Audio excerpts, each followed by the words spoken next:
এবং আমরা তারপরে শহীদ ওসমান হাদি ভাইয়ের কবর জিয়ারত করেছিলাম, তারপরে রাজু ভাস্কর্য থেকে শুরু করেছিলাম। আমাদের আজকে প্রচারণা 7টাতে শেষ হবে।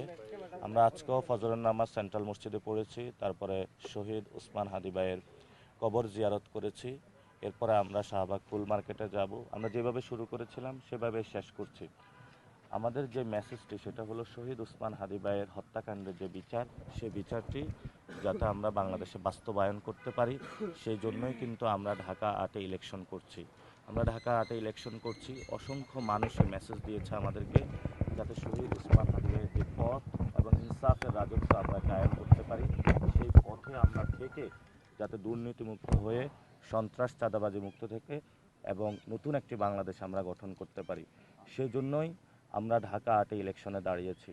অনেক মানুষ অনেক কিছু আমাদেরকে বলেছে, এই কয়েকদিন আমরা অনেক যন্ত্রণা সহ্য করেছি, কিন্তু এই যন্ত্রণাগুলোকে আমরা সবাইকে ক্ষমা করে দিলাম। আমরা তাদেরকে ফুল দিয়ে বরণ করে নিব। এবং আপনারা যারা মনে করতেছেন যে আমরা আপনাদের বিপক্ষের লোক, আমরা কারো বিরোধী নই, আমরা সবাই সহযোগী। আমরা ঢাকা 8-এ ইনসাফের একটি রাজত্ব কায়েম করতে চাই, এটা হলো আমাদের মেসেজ। এবং সেই মেসেজটি দেওয়ার জন্যই আমরা এই কয়েকদিন ক্যাম্পেইন করেছি। এবং আমাদের আগামীতে শহীদ ওসমান হাদি ভাইয়ের বিচারটা যাতে আমরা সুন্দরভাবে বাংলাদেশের সামনে প্রেজেন্ট করতে পারি, সেই জন্যই আমাদের এই যাত্রা।